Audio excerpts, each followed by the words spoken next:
So let me start. Today's topic is industrial IoT and the benefit of adopting Industry 4.0 in India. Uh, I sent a synopsis earlier, so hence I believe this was already shared earlier with all of you. So basically, why India needs, or rather, why the world needs, long-term competitiveness at the global stage. India is also, fighting in the world global stage at this point of time. India wants to become a large manufacturing hub like China, and we want to compete with all the global players. Uh, then why Industry 4.0 is important? What are the benefits? Basically, talking about the industrial IoT point of view, and I'll also share in details about it later on. Then today we have a data-driven economy where most of the things are driven by data. We call data is a new oil, and how it really works and how it really helps in evolving the business decisions and improves the revenue on a larger perspective.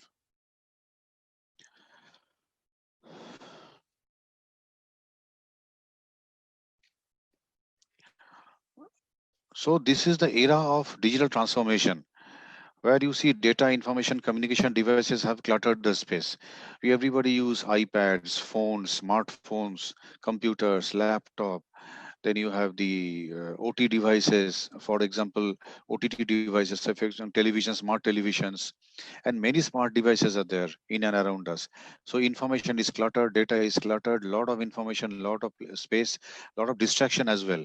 So also we call this as a 3D economy. 3D is data, disruption, and distraction. So distraction is something which impacts our education, impacts our job, impacts everything, impacts our concentration. That is how the current economy or current transformation is going on.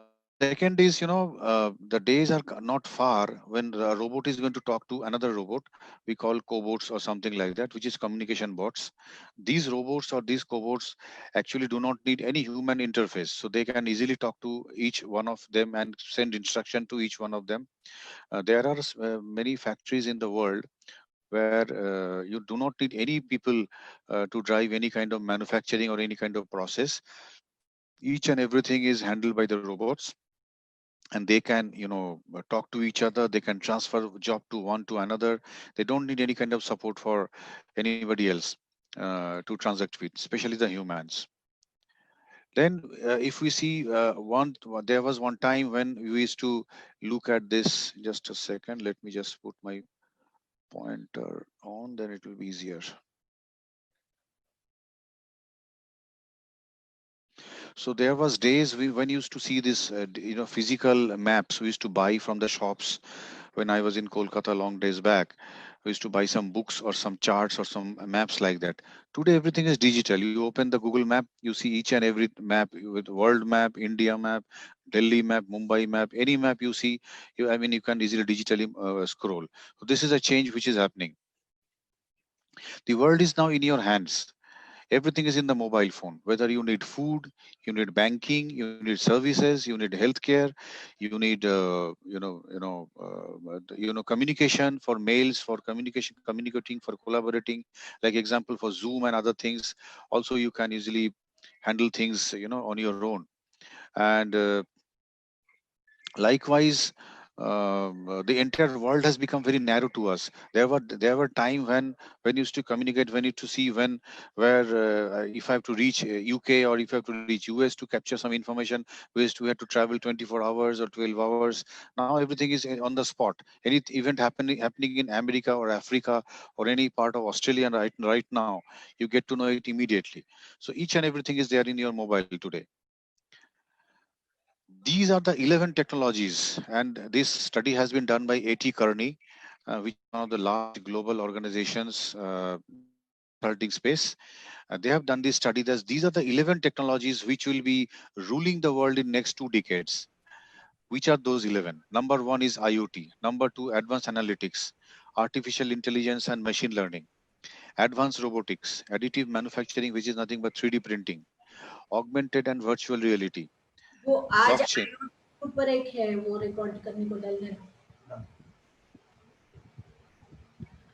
Digital payments, then application programming interface, nothing but APIs, which connects one application to another, RFID and sensors, and robotics process automation. So these are the 11 technologies which are going to disrupt the entire, world. Rather, the people, process, and technology, all the three areas, elements, in next 2 decades.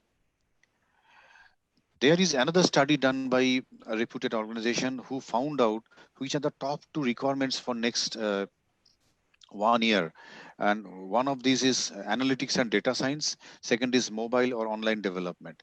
Look at what CIOs are saying. 59 CIOs are saying these are the top two requirements, and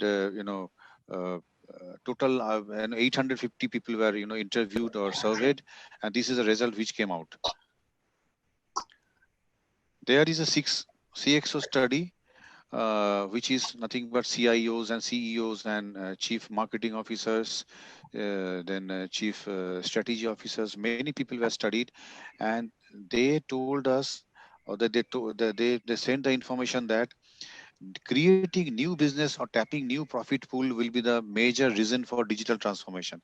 It is not just to embrace technology. Today, NIIT teaches a lot of technologies to you, but technology is not for the sake of learning. It is also for the sake of business. So digital transformation is required just to ensure that we need to tap in a lot of new business opportunities. So digital is not a tech upgrade. It is a new business model. People have to understand. Many people think digital is technology. It is nice, fancy mobile phone.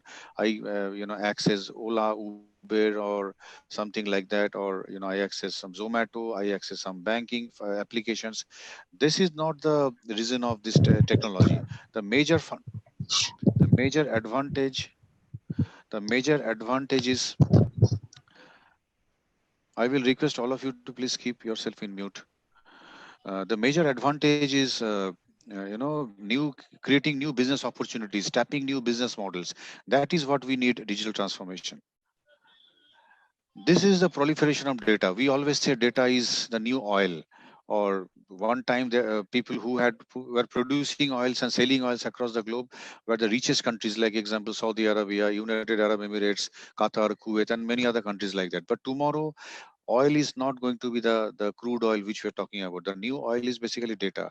So the proliferation of data, if you see whatever data you're using in your mobile, in your servers, in your laptops, in your iPads, or in offices, in organizations, everywhere in the cloud, the total proliferation is going to be around 175 zettabyte. And I have given a calculation here. One zettabyte is around 1000 exabytes, and one exabyte is around 1 billion terabyte, and then 1 trillion gigabytes. So just imagine the kind of data proliferation happens. So if you see from 2010 to 2025, in 15 years, the growth has happened phenomenally, and each and every year we are doubling the data growth in terms of proliferation of the data.